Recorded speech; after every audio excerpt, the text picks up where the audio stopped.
আজকে আমরা দেখব দ্বিতীয় পর্যায়ক্রমিক মূল্যায়ন 2025-এর জন্য নবম শ্রেণী জীবন বিজ্ঞান প্রশ্নপত্র, যেখানে পূর্ণমান 40, সময় রয়েছে 1 ঘন্টা 30 মিনিট। সঠিক উত্তরটি নির্বাচন করে লেখো। 1x5 নিম্ন মহাশিরা ও ডাল অনিন্দের সংযোগস্থলে অবস্থিত কপাটিকাটি হল ইউস্টেচিয়ান কপাটিকা। হাঁপানি উপশমকারী উপখাতটির নাম উত্তর হবে রেসারপিন।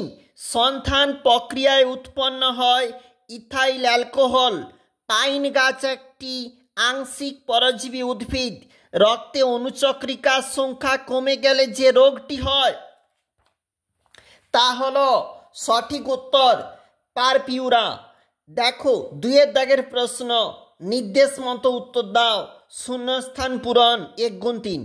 পটাশিয়াম ফেরিক অক্সালেটকে হিল বিকারক বলে।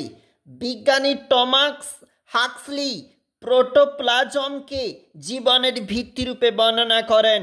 কাঁকড়া শ্বাস অঙ্গকে বই ফুসফুস বলে। এরপরে সত্য মিথ্যা। ফ্লোয়েমের সিগন্যাল খাদ্যরস পরিবহনে মুখ্য ভূমিকা পালন করে, সত্য। মলকে রেচন পদার্থ বলা হয়, মিথ্যা। অলিন্দ প্রাচীরের তুলনায় নিলয়ের প্রাচীর অধিক স্থূল হয়, উত্তর হবে মিথ্যা। দেখো ক স্তম্ভের সঙ্গে খ স্তম্ভ মিল করো। আমাদের এখানে অবশ্যই রয়েছে, দেখবে আমরা কিভাবে, তোমরা অবশ্যই উত্তরটা নিজেরাই প্রস্তুত করবে। এটা হচ্ছে পরবর্তী পেজ, এবং যেখানে প্রশ্ন অ্যামিবা রেচন অঙ্গ এবং সালোক সংশ্লেষে সক্ষম ব্যাকটেরিয়া এবং জলের পুনঃবিশ্লেষণ এডিএইচ।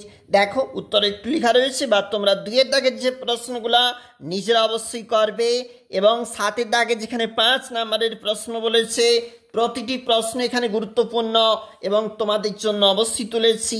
অবশ্যই দেখবে, আমরা দেখছিলাম জীবন বিজ্ঞান বা লাইফ সায়েন্স কোশ্চেন পেপার।